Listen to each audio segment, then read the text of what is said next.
ยเป็นไงเดินขึ้นเขาเหนื่อย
รอก่อนแป๊บนึง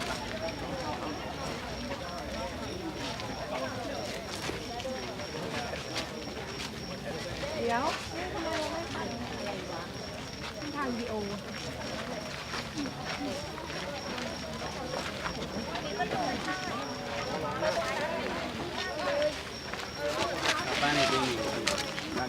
ไปเลยได้แล้วยังไม่อยู่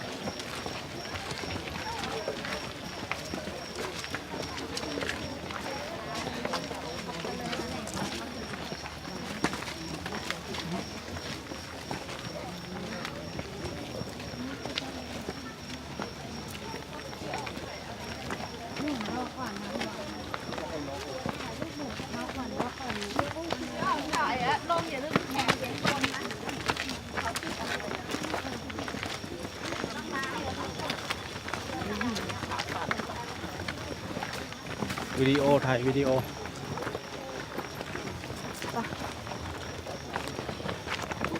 เดินวายเอาเชื่อไปแล้ว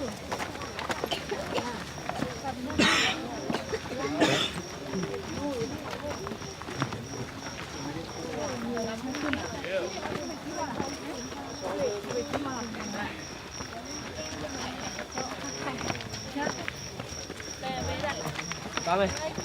Đưa tay lên luôn. Đi ra rồi chút lại. Chút nào nó chút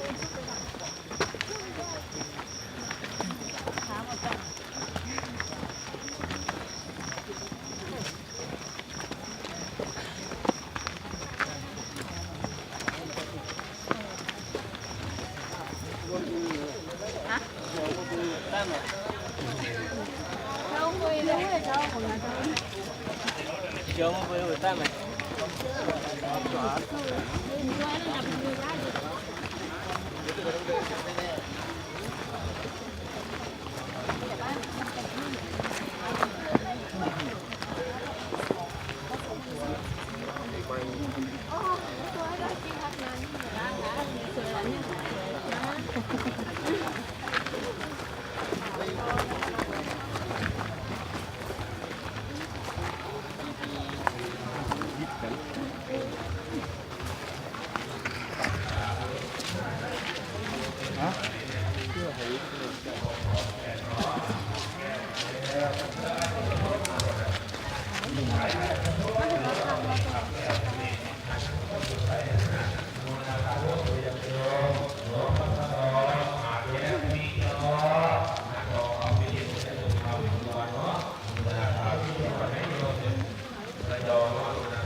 จนเอาแค่เชื้อจนแม่เขาหายเลย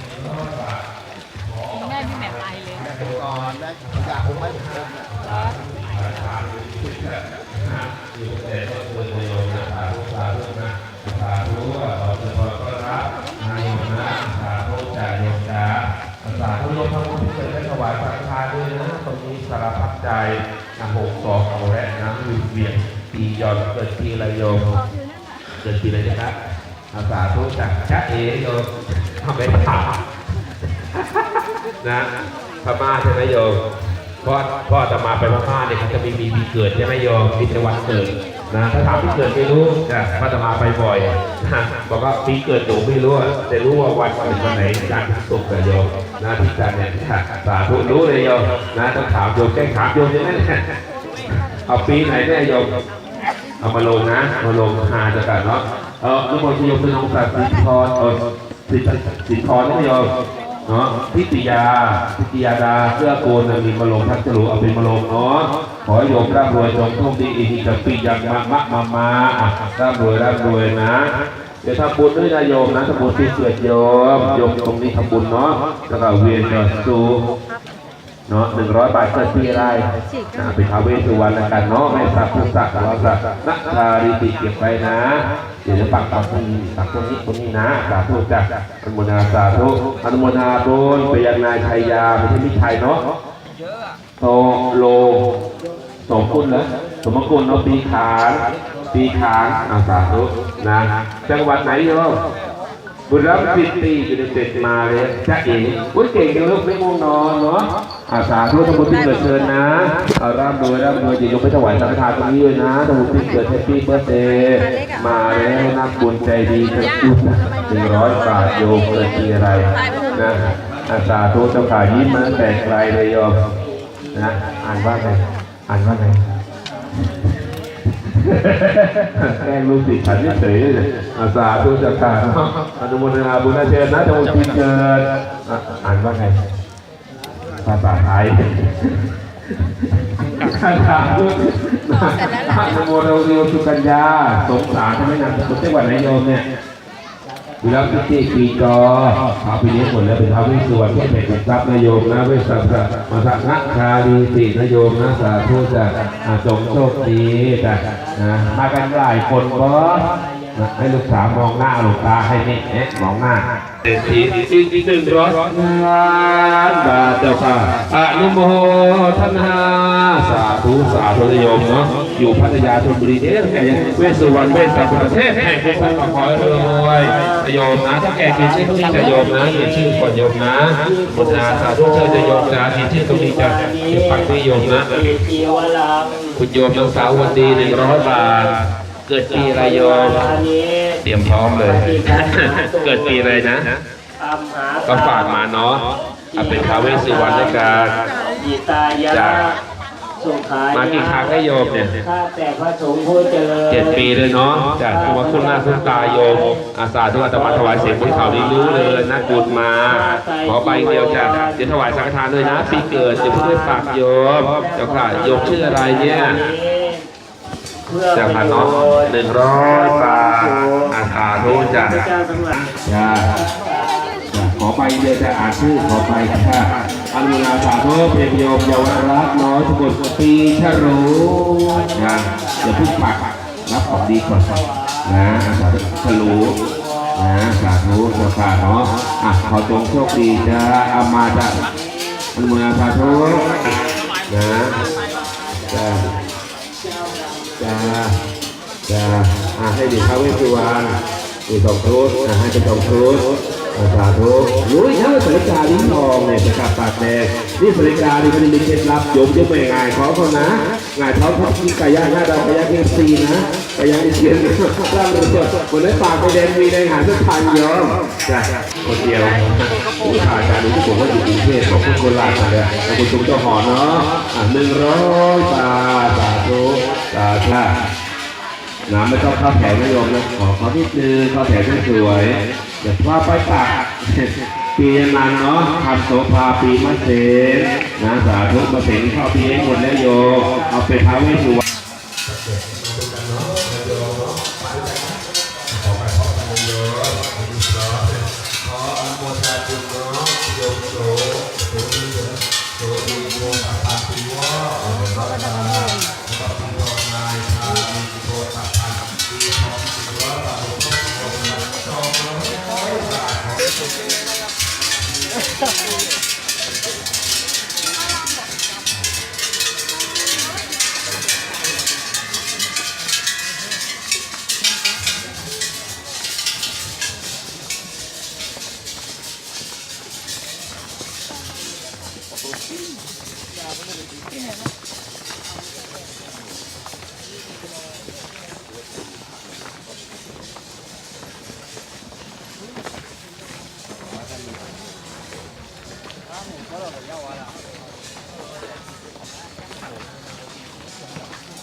ตักอ่ะเนาะ đi xem này đây xem xi không còn không à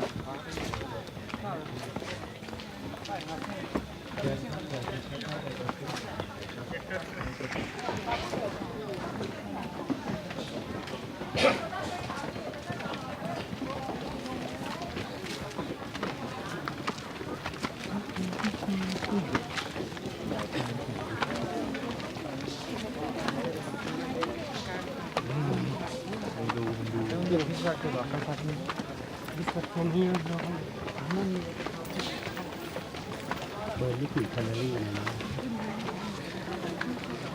นี่ใช่ไหมพอเป็นตัวเลยโยนไหมเอาโยนไหมเรือยังไงปะโยนเหรียญใส่บาตรพระครับผม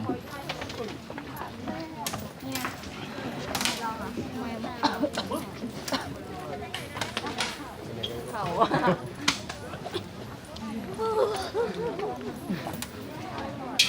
มองไม่เห็น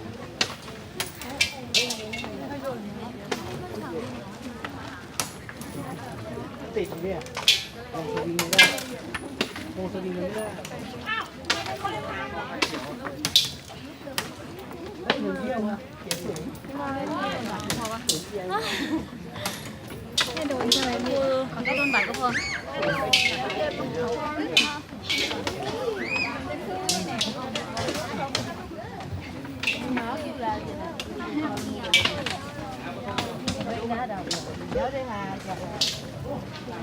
ลงไหมลงผ้าเขียวขยันมา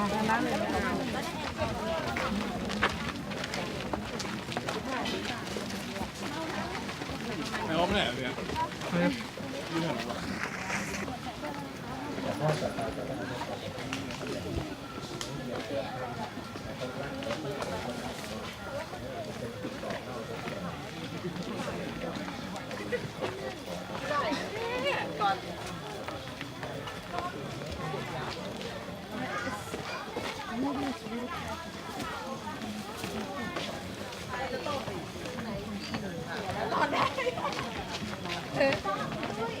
คนเราก็ที่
ข้ามสะพานไปดูรอยเสือ จ้ะเดี๋ยวอันนี้อธิษฐานใส่ตู้เลยจ้ะไม่ต้องส่งให้ฉันเนอะ200 บาทนะ200 บาทผมมอบเป็นเหรียญสังกันาจารย์นะหรือถ้าอยากได้เป็นผ้ายันก็บอกได้นะใครค้าขายเนี่ยแต่อยากสีแดงๆจ้ะใครค้าขายแต่อยากได้เป็นผ้ายันก็บอกได้เลยนะจะได้มอบให้จะได้เปลี่ยนให้นะจ้าจบหัวจบก้าวอธิษฐานให้ดีก่อนจ้าสาธุสาธุเด้อเชิญพระขอที่การต้อนรับทุกคนทุกท่านทุกประการนะมาจากจังหวัดทำจะทอเต้มาจากจังหวัดไหนเราจำถึงร้อยเส้นด้วยเอาสาธุจ้าดื่มน้ำชาสมุนไพรดื่มแล้วชื่นใจดื่มแล้วหายเหนื่อยก็มีคำเตือนอยู่เอาไว้อย่างนะไปแตะเจอแก้วร้อนๆไว้ไหนก็เป่าก่อนดื่มนะบางทีก็ลืมเป่าว่านะนะถ่ายรูปกันก่อนถ่ายรูปเอาไว้ออกเฟซบุ๊กกันเดี๋ยวใกล้จะสว่างแล้วเนี่ยใครมีเวลาอย่าลืมถ่ายวิวทัศน์บนยอดเขาที่จะปลูกในช่วงเช้าวิวทิวทัศน์นะนี่เราไม่ดวงอาทิตย์ เข้มน้ำ ขึ้นตอนเช้ามาหลายวันแล้ว ตอนที่เงินเดือน จะหาเงิน รอยเสือใหญ่ สวรรค์ ทางด้านนู้นรับนะพระพุทธมนต์จากหลวงตากันเนาะใครที่มีหัวก็ถอดหมวกสักครู่หนึ่งเอกน้ำเข้าไปทำน้ำพระพุทธมนต์จากหลวงตากันนะแล้วเวลาเข้าลานพระบาทใครสะพายกระเป๋าอยู่นะครับกรุณาลดลงให้หมดเลยนะถอดกระเป๋าออกให้หมดเลยรองเท้าถุงเท้าเราถอดตรงไหนจำไว้ให้ดีนะครับในช่วงหัวค่ำนี้ผม2 คู่เลยไปหยิบของเขามามีแต่คู่สวยๆทั้งนั้นเลยแต่คู่นี้หยอดนะต้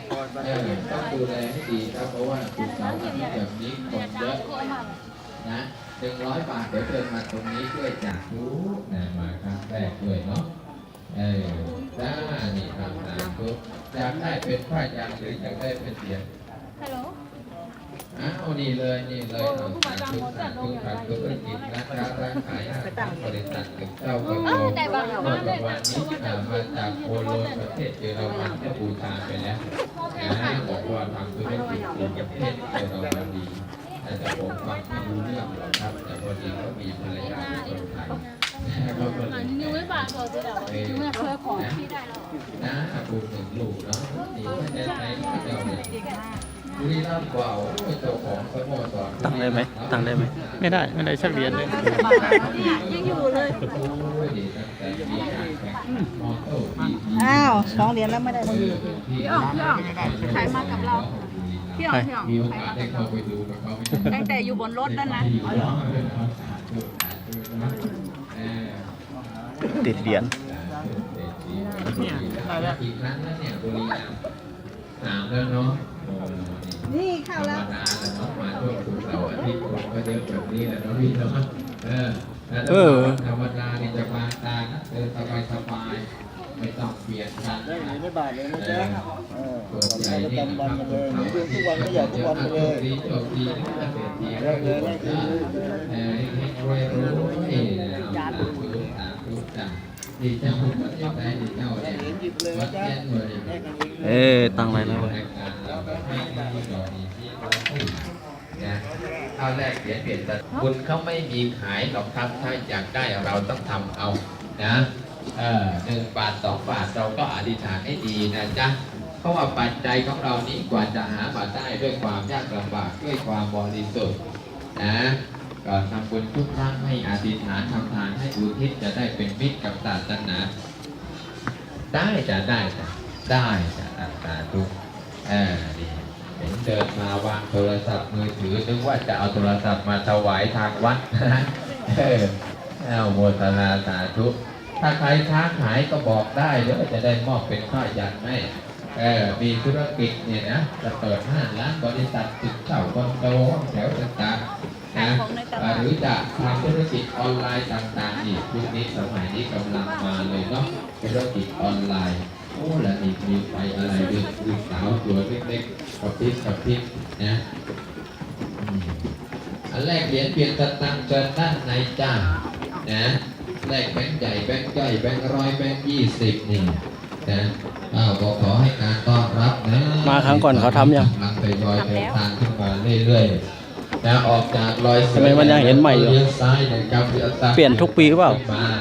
นะทางขึ้นคือทางนี้นะครับทางขึ้นทางนี้ประตูสวรรค์ไม่ใช่ทางนะจ๊ะว่ายังไงเจ้าขาเทพธิดาอธิษฐานปัจจัยแล้วติดให้สวยๆเลยจากกลับไปเราจะได้ถูกหวยลอตเตอรี่รางวัลที่1นะบุญเป็นของเราจ้าบุญเป็นของเรานะทรัพย์สมบัติมากมายที่เราดิ้นรนหากันมาเนี่ยทั้งชีวิตสุดท้ายแล้วเรานำติดตัวเราไปไม่ได้เลยแม้แต่อย่างเดียวนะนอกจากบุญบารมีบุญกุศลนะพี่เนาะเราหมั่นสร้างหมั่นทำกันไว้กดแรงๆเลยนะแม็กตัวนี้อาจจะชำรุดกดแรงๆจากนั่นแหละโมทนาสาธุนะชื่นใจชื่นใจเอาเทพบุตรตัวน้อยนะเอาสาธุนั้นลูกนะแล้วก็ยันตรงนี้เลยจ่าร่วมบุญ100 บาทรับไปเลยนี่มาทุกปีนะขึ้นมาปีแรกเนาะทั้งขายโดยการเอาเราแต่ทำแม่ขายปัจจัยไม่ต้องบอกให้ผมนะอธิษฐานปัจจัยใส่ในตู้เลยนะพุทธทางเอากระตังใส่ตู้ทำฟังเอากระตังใส่ตู้สามทางเอากระตังใส่ตู้อีกสักตู้จะเต็มไปด้วยกระตังเนาะทองเตยที่มาจากไหนกันนะเนี่ยมาด้วยกันหรือเปล่ามาด้วยกันเนาะมากันเยอะเลยก็ขอโมทนาสาธุเป็นเจ้าภาพปูมาคนละลูกคนละ100 บาทเอานั่งพักด้านในก่อนนะครับโมทนาสาธุ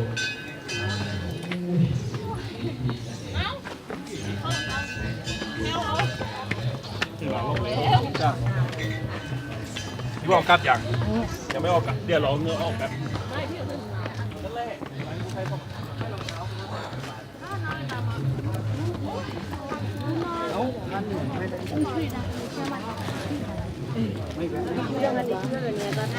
เจ็บบ้างเลย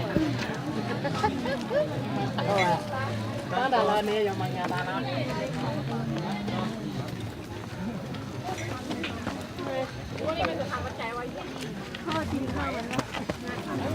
ที่นั่งกัน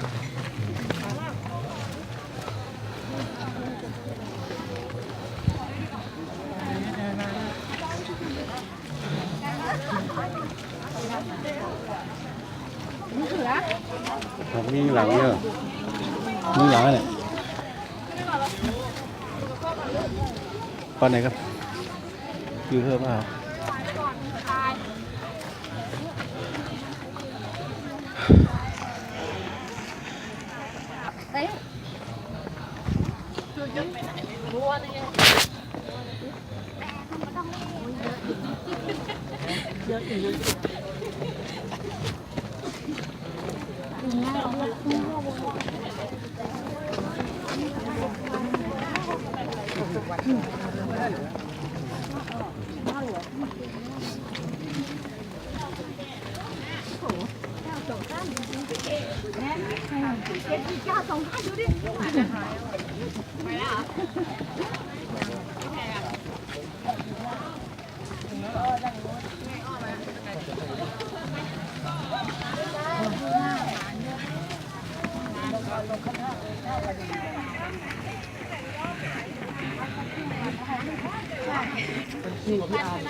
มันผ่านมาแล้วแขกนั่นมาต้องนานเนี่ย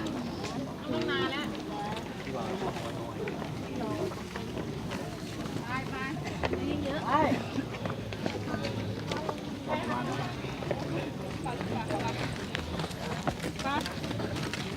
จะช้าไหมเราตรงปกติกว่า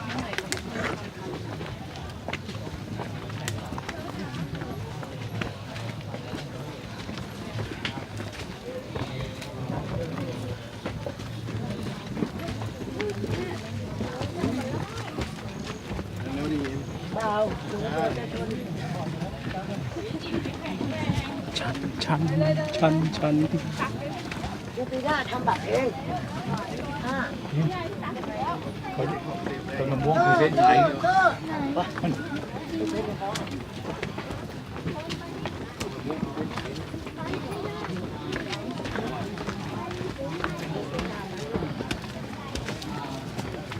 อย่างเขาพองไปลงบ้างนะ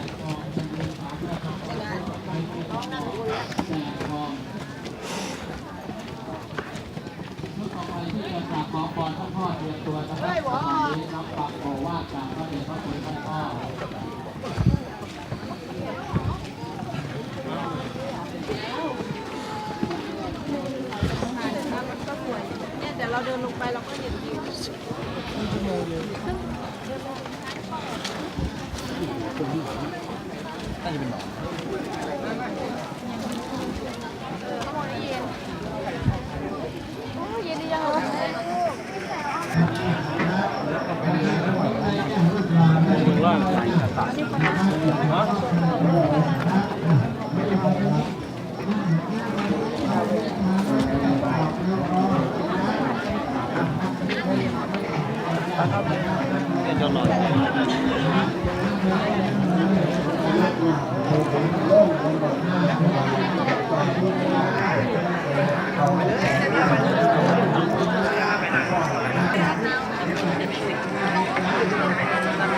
Ở đây là gần này về nó bảo nếu cho con ấy đây là mọi người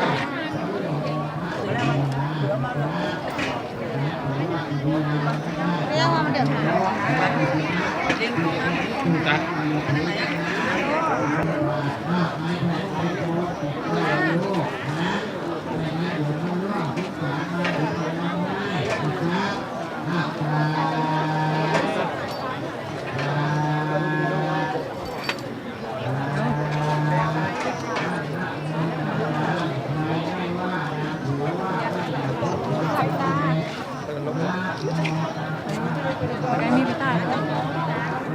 ประกาศน้องไปอั้นที่มาจากชลบุรี ใส่เสื้อสีแดงก็ลงไปรอที่ลานจอดรถพระศรีวลีแล้ว น้องไปอั้นที่มาจากชลบุรี ที่ใส่เสื้อสีแดงนะครับพ่อแม่ลงไปรอที่ลานพระศรีวลีแล้ว ให้น้องลงตามไปด่วนนะครับจบข่าว คนเยอะมาก ส่วนทางด้านนี้บริการเรื่องสักการะโพเงินโพทองแล้วก็แผ่นทองส่วนทางด้านซ้ายของกองอำนวยการนะครับ ก็บริการให้ท่านศรัทธาสาธุชนที่กราบไหว้รอยพระพุทธบาทเสร็จแล้วได้เป็นเจ้าภาพสร้างโรงพยาบาลบริจาคผ่านกองบุญหรือว่าครับท่านพ่อจะได้นำจตุปัจจัยจำนวนนี้ไปสร้างโรงพยาบาลประจำอำเภอเขาคิดจกูฏแล้วก็สุดท้ายปลายทางสุดท้ายปลายศาลานะครับก็บุญถวายสังฆทานถวายผ้าไตรจีวรอาภรณ์พระ